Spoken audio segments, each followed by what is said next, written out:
Hey, dig der arbejder i food service. Jeg vil gerne give dig 3 helt konkrete tips til, hvordan du kan lykkes med at sælge mere grønt, mere plantebaseret og stadigvæk holde dine gæster glade. Kom!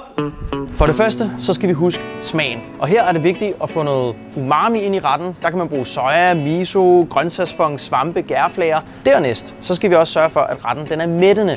Det er altså ikke nok med bagt selleri, det bliver vi ikke mætte af. Vi skal huske nogle proteinrige kilder fra planteriget, og det kan for eksempel være bælgfrugter, seitan eller tofu. Af og til så glemmer vi altså også sensorikken.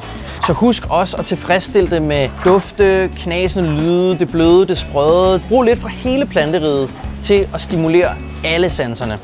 Når vi så har smagen i hus, så er det også vigtigt, at vi har præsentationen af maden i hus. Det betyder faktisk meget mere, end du måske lige går og tror.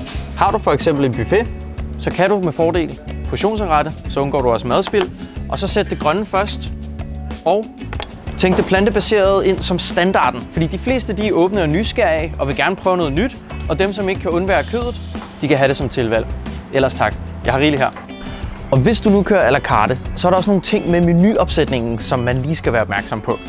Fordi, hvor mange vil egentlig vælge den her kedelige vegetarret, der er blevet forvist til nederste del af kortet? Det gider jeg i hvert fald ikke.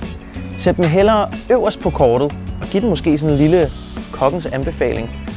Og så lad være med at kalde retten for vegansk eller kødfri. Fokuser hellere på smagene, på ingredienserne og på oprindelsen af retten. Så helt kort, husk umami, husk nogle proteinrige kilder og husk sensorikken. Gør det plantebaseret til standardvalget og have kødet som tilvalg. Og så sidst men ikke mindst, fokuser på smage og ingredienser og oprindelse, når du præsenterer og beskriver retten. Så er du i hvert fald rigtig godt i gang. Tak skal du have. Velbekomme.